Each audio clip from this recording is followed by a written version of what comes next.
कटक बड़ डाक्तरखाना रे शोकाकूल परिवेश संपर्कियों कांद बोबाली रे फाटी पड़ुछि एससीबी 30 रु अधिक लोकों जीवन खाई सारिलाणी विषाक्त मद एबे भी दुईटी स्वतंत्र वार्ड रे पड़िछन्ते आहुरी 80 रु अधिक सेमानक मध्यरु संकटापन्न थिबा 3 जन को आईसीयू रे भर्ती करा जायछि अन्य 6 जन आक्रांत दृष्टि शक्ति हराई बसिछन्ते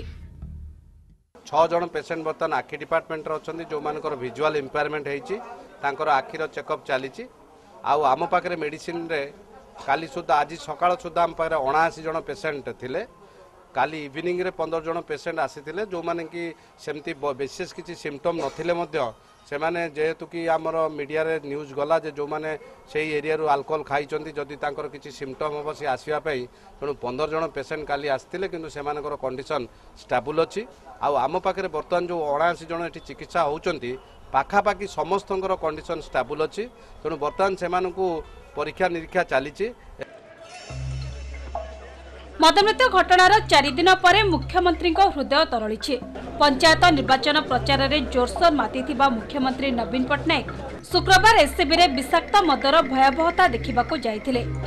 एससीबी को मुख्यमंत्री विलंब परिदर्शन को विरोध करी कांग्रेस और बीजेपी कला पताका देखाइथिले। सेपटे मदमृत्यु को नहीं नेशनलिस्ट लॉयर्स फोरम पक्षरु हाईकोर्ट रे एक जनस्वार्थ मामला रुजु होइछे। आक्रांत को स्वास्थ्यावस्था संपर्क में अनुधान करी रिपोर्ट दाखल करने को स्वास्थ्य सचिवों को हाईकोर्ट निर्देश देइछन्ते। काम्या पई कटकरू कैमरा पर्सन अमिताभ उमेश मल्लिकଙ୍କ रिपोर्ट।